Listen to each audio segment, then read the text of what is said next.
घमंड आने का पहला जो सबसे बड़ा कारण है वो ये है कि जो व्यक्ति स्वयं को कर्ता मान लेता है, मैं करता हूं, स्वयं को क्या मानता है?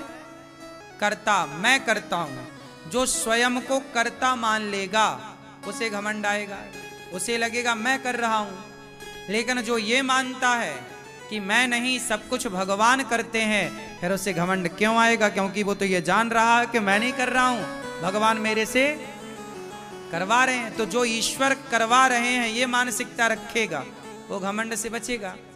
तो घमंड इसलिए आता है कि हम स्वयं को कर्ता मान लेते हैं, जबकि कर्ता हम है नहीं। बताओ, आप में से कोई करता है? करते हो तुम कन्हैया, मेरा नाम हो रहा है, मेरा आपकी कृपा से। करते तो भगवान ही हैं, हमें और आपको वो निमित्त बना देते हैं। जैसे हनुमान जी लंका गए, सीता मां का पता किसने लगाया? बोलो, हनुमान जी। अब बताओ, सीता मां का पता लगाने का श्रेय किसे मिला? हनुमान जी को। क्यों मिला? क्योंकि राम जी चाहते थे, इसलिए तो इतने सारे बंदर भालू गए। जामवंत भी दक्षिण दिशा की तरफ गए थे, नल नील भी गए थे, अंगद भी गए थे, हनुमान जी भी गए। लेकिन राम जी ने अपनी अंगूठी किसे दी?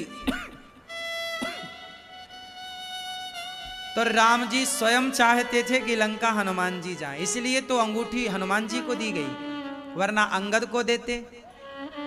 राम जी, सीता मां को जो अंगूठी दी गई, वो अंगूठी हनुमान जी को किसने दी थी? राम जी ने। तो राम जी स्वयं चाहते थे ना कि हनुमान जी लंका जाएं, वरना अंगूठी किसी और को ना दे देते। इसलिए हनुमान जी लंका गए, ये बड़ी बात नहीं है। राम जी चाहते थे कि हनुमान जी लंका जाएं, ये सब कुछ हनुमान जी को प्राप्त हो, ये राम चाहते थे।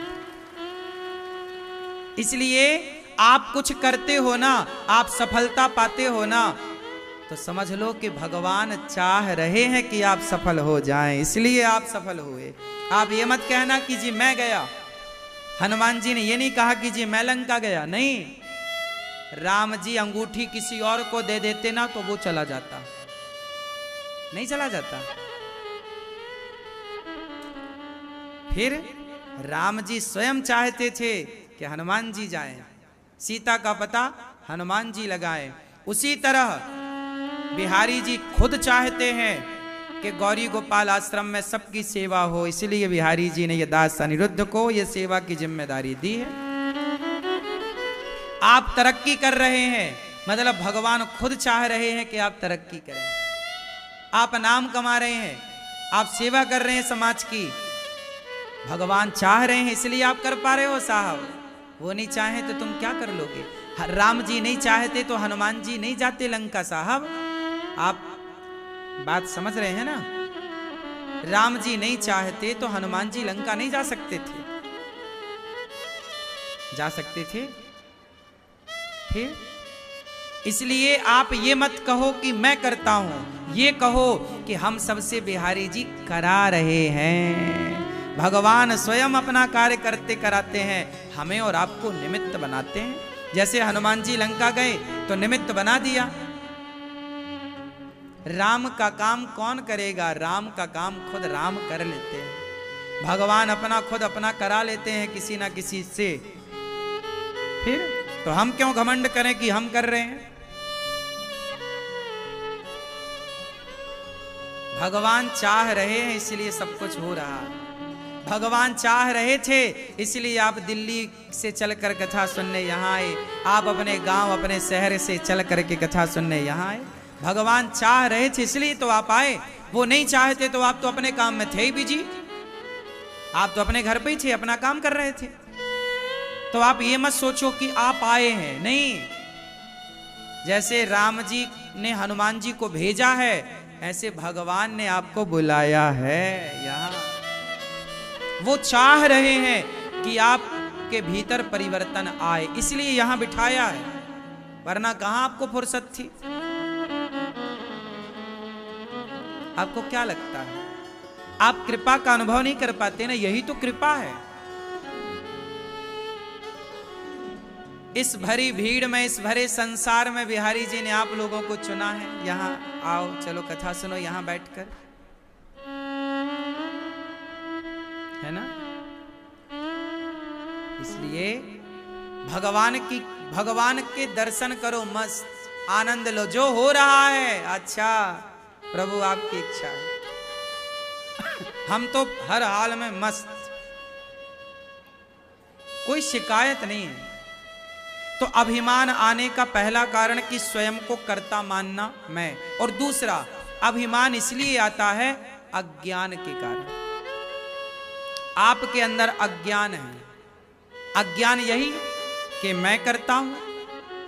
तो जब अज्ञान हावी होगा, आज किसी के पास 4 पैसे आ जाएं, जरा पद प्रतिष्ठा आ जाए, तो वो अभिमान में घूमता है, सीधे मुंह बात नहीं करता।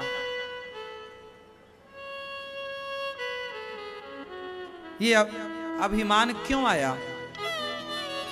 क्योंकि उसने ये मान लिया कि मैंने कमाया ना, मैं कुछ नहीं कमाता। भगवान चाहते हैं कि तू अमीर हो जा, इसलिए भगवान ने तुझे अमीर बना दिया है। इस अमीरी का सदुपयोग करेगा ना पगले, तो सदा अमीर रहेगा।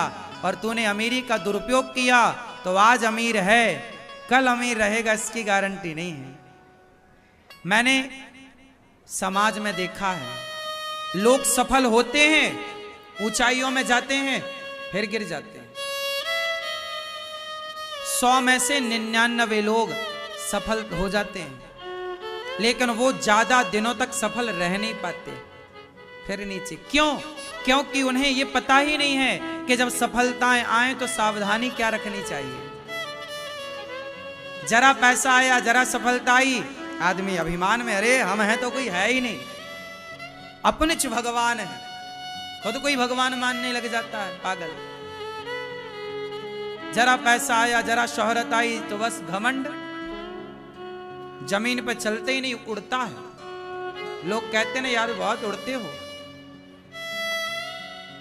यही तुम्हारे पतन का कारण है। इसलिए अभिमान नहीं साहब, कृपा का अनुभव करो।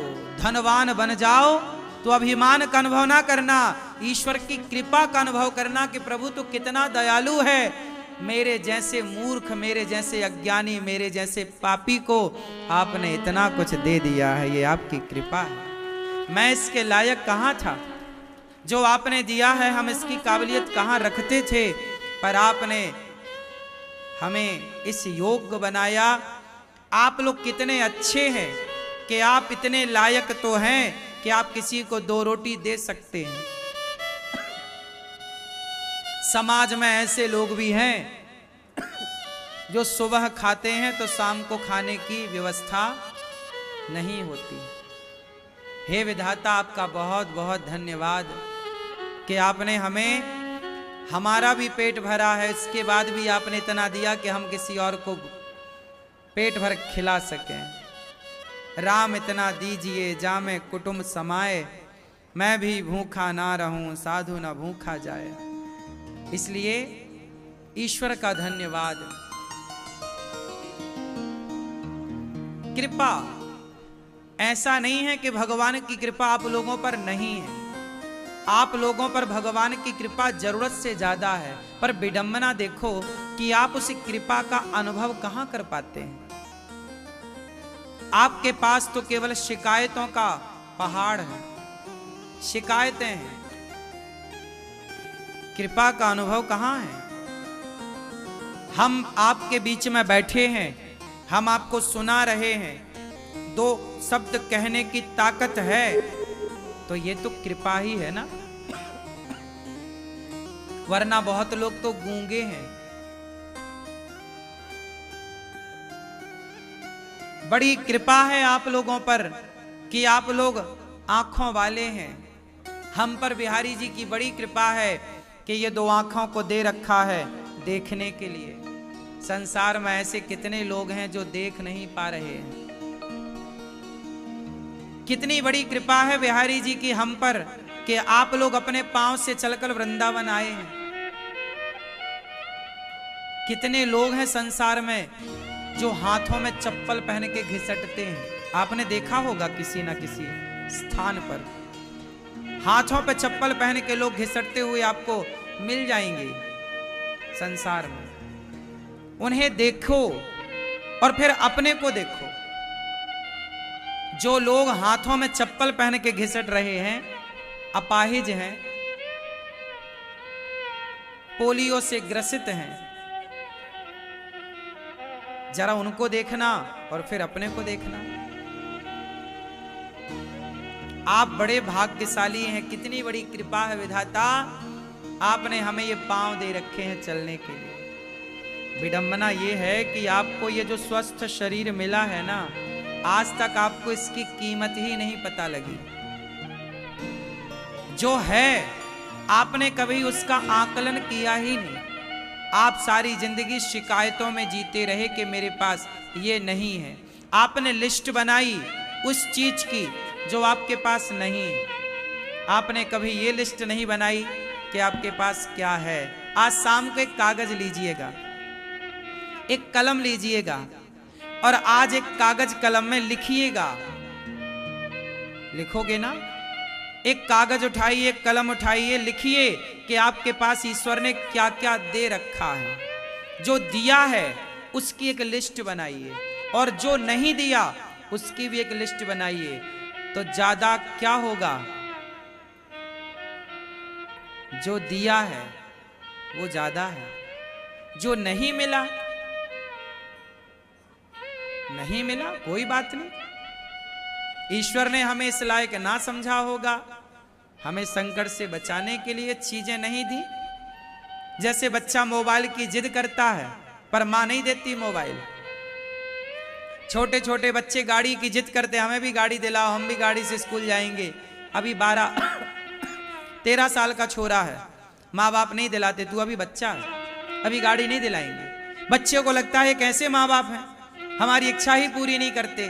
लेकिन आप इच्छा इसलिए पूरी नहीं करते क्योंकि उसमें बच्चे की भलाई है। हाँ या ना?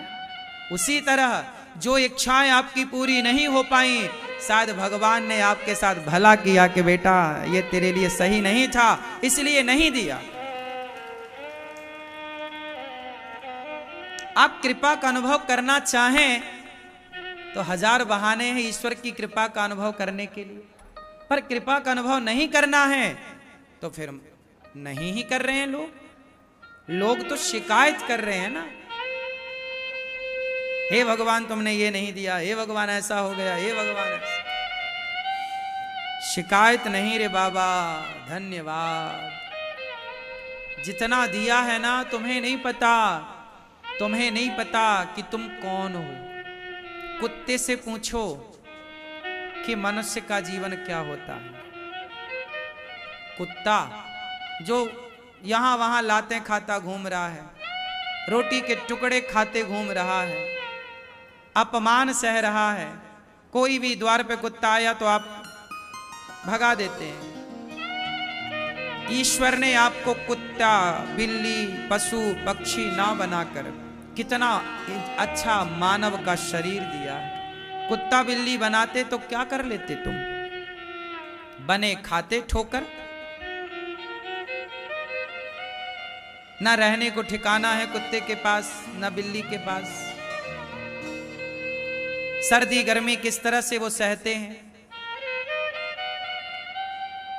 लेकिन 84 लाख योनियां, चींटी, मच्छर, मक्खी, मकड़ी, क्या क्या नहीं है जगत में। नाली का कीड़ा, क्या क्या नहीं है जगत में। इन सबको देखने पर ये पता चलता है कि इस दुनिया की सबसे अमीरी क्या है? मानव का शरीर पा गए आप, यही सबसे बड़ी अमीरी है। इसलिए तो कहा ना कि बड़े भाग्य